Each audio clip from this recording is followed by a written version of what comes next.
kembali pada style yang akan kita ambil ya sebagai seorang trader.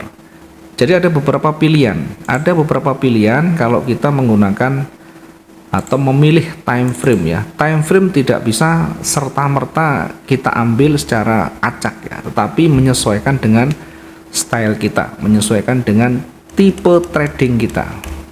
Ya, sebelum saya masuk jauh, saya harus jelaskan dulu biar nanti memahami secara detail ya. Ada beberapa tipe trading. Yang pertama berkaitan dengan tipe trading jenis scalping ya. Orangnya namanya scalper. Scalping ini biasanya tipe trading yang hanya memanfaatkan koreksi-koreksi kecil, memanfaatkan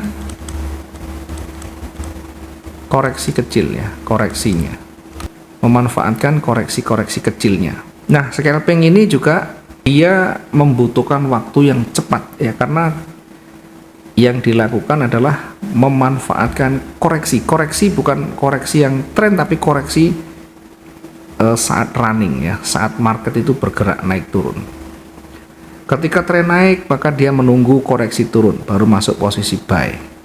Ketika trennya turun, dia mengambil posisi koreksi naik, kemudian mengambil posisi sell.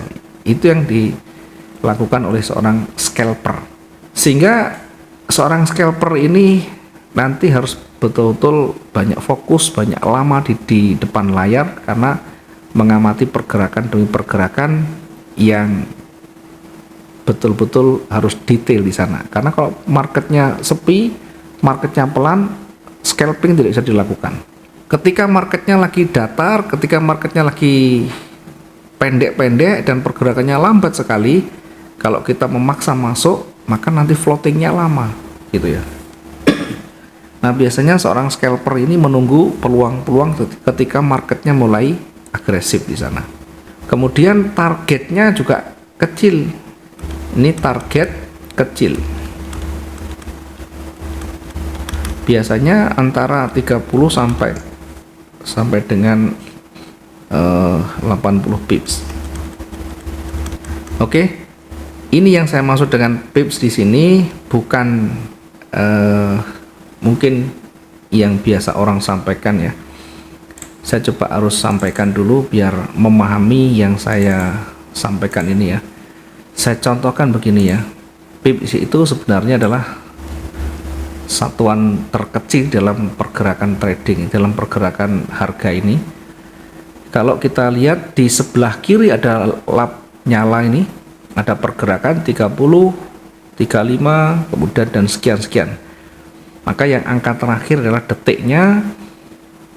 Kalau kita membaca ya, kalau kita membaca nih, perhatikan 0937 ya, ini yang bergerak adalah detiknya atau pergerakan pipsnya ya. Ini pergerakan pips itu yang paling bergerak, yang ini yang naik turunnya, ini satuan terkecilnya. Kemudian bagaimana pemahamannya ya, biar kita nanti satu pemahaman ya. Jadi dari high dan low-nya, contohnya misalkan begini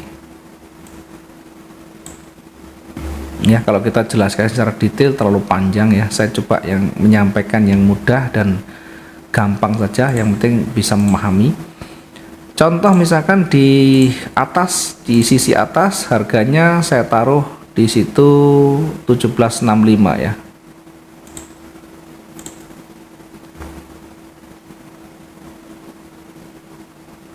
Oke, saya coba taruh di atas itu harganya 1765.65 ya.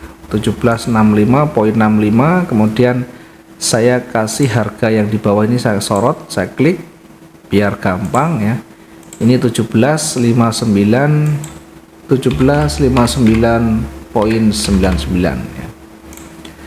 Ini adalah harga yang saya taruh dengan menggunakan garis datar atau horizontal line. Apakah ini valid? Ini mendekati, karena yang valid bukan di sini. Yang paling pas harganya itu ketika kita sorot di arah bodinya Nanti akan ketemu di situ ya.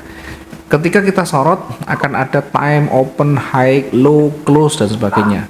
Maka yang tepat di sini, yang paling pas di sini nanti ya. Yang paling pas di sini ya, saya coba sorot lagi. Ini dengan harga nanti akan muncul di situ. Kalau di bodinya kita sorot, nanti akan muncul ini high dan low-nya ya. Saya akan coba tulis dulu high dan low-nya. High-nya pada 1765.65, betul. Berarti yang saya tulis tadi, yang saya klik tadi dengan garis horizontal itu sudah tepat 1765.65. Sekarang yang di bawah low-nya di 1759.98 ya, bukan 99 tapi sedikit tidak masalah ya. Nanti kalau menghitung tidak usah terlalu detail, ini yang penting kita tahu perkiraannya dan tidak terlalu jauh. Oke, ini yang pas 17.959,98 ya, sementara yang di high-nya di atasnya 1765.65. Nah, menghitung pip itu begini ya, sebenarnya kalau kita tarik garis ya, kita tinggal tarik aja dari atas ke bawah. Nanti di situ di tengah itu akan ada apa ya, angka ya. Di situ ada 566. Ada, saya tulis di sana 566. 566. Nih, dari high dan low-nya kalau kita selisihkan, tadi ya, di sini saya selisihkan antara high dan low-nya, maka ketemu di 566. Ini kalau dibaca 56,6 pips ya, secara umum dibaca 56,6 pips, tapi saya tidak baca 56,6, tapi saya baca tetap di 566 pips. Jadi nanti kalau saya maksudkan dengan 556 pips ini, artinya ketika kita menghitung berarti dari keseluruhan yang ada itu muncul di sana angkanya 566 tadi ya. 566 ini ya. Kalaupun nanti itu bukan 566 tapi 56,6, oke ya, silakan, yang penting paham maksudnya.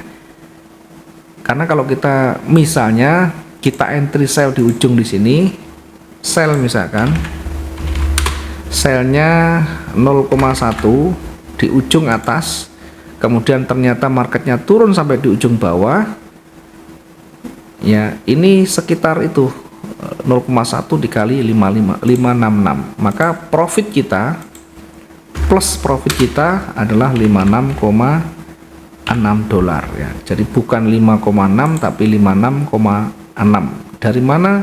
Dari 0,1 dikalikan pergerakannya 566. Jadi kita menghitung 566 ini adalah dengan menggunakan crosshair tadi.